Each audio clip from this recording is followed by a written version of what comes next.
Kita lihat ada pembalikan arah dari IHSG yang semula dibuka di zona hijau pada pagi hari tadi. IHSG di pukul 10:03. Kali ini berbalik arah hingga melemah lebih dari 1% atau 1,26% ke level 7.965.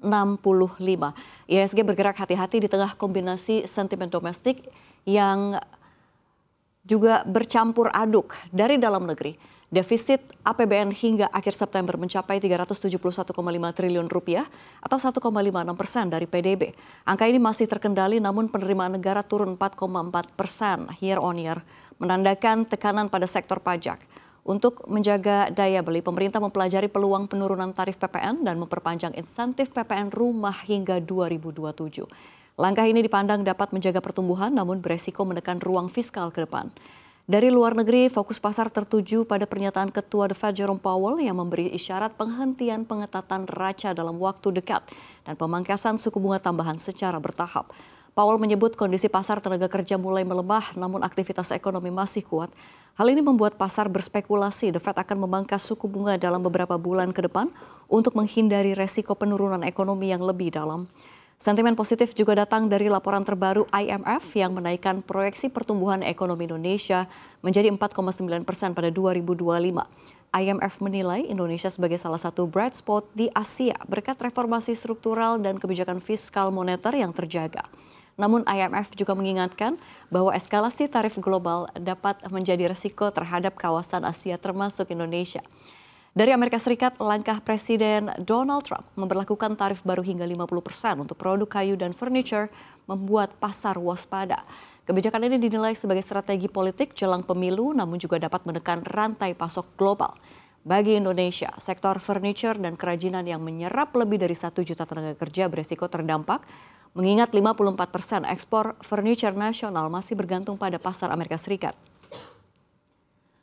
Sementara itu dari China, pasar menantikan rilis data inflasi September setelah pada Agustus mengalami deflasi minus 0,4% year on year.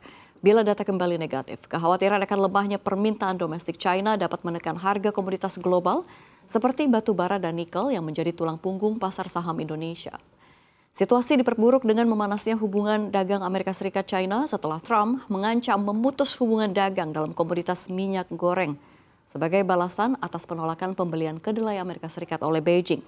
Langkah ini menambah ketidakpastian di pasar dan memicu potensi lari modal ke aset aman seperti emas dan dolar.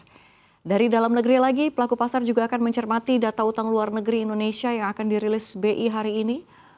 Utang luar negeri Juli 2025 tercatat 434 US dollar atau 434 miliar US dollar, setara 30% dari PDB dengan dominasi jangka panjang 85%. Struktur ini menandakan resiko pembayaran masih terkendali, namun lambatnya pertumbuhan utang luar negeri swasta menunjukkan kehati-hatian investasi dan lesunya pembiayaan ekspansi usaha.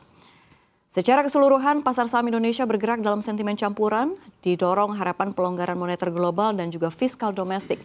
Namun tentu saja dibayangi resiko perang dagang dan tekanan komoditas dari China. Investor disarankan memantau data inflasi China dan arah kebijakan The Fed sebagai penentu arah pasar berikutnya.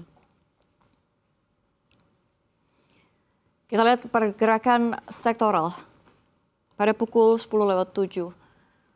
Pagi hari ini kita lihat apakah pergerakannya sama seperti pagi hari tadi.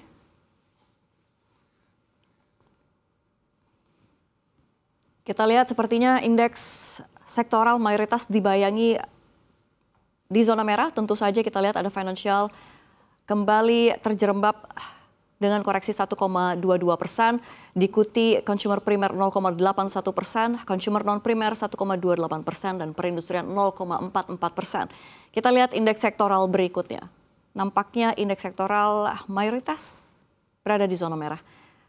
Terpantau energi terkoreksi 1,85%, diikuti bahan baku berbalik arah dari pagi hari tadi menjadi 1,85%. Terkoreksi, lalu infrastruktur 0,75%, properti dan real estate 0,46%. Kita lihat seperti apa teknologi. Teknologi terkoreksi cukup dalam 2,53%, transportasi logistik 1,05%, kesehatan 0,42%. Begitu cepat pembalikan arah dari permukaan pagi tadi hingga setelah 1 jam. Indeks sektoral seluruhnya berada di zona merah atau kebakaran, pemirsa. Dan kita lihat pergerakan rupiah terhadap mata uang asing lainnya. Seperti apa pergerakan rupiah? Kalau kita lihat, rupiah melemah terhadap dolar Amerika Serikat 0,04% ke level 16.577.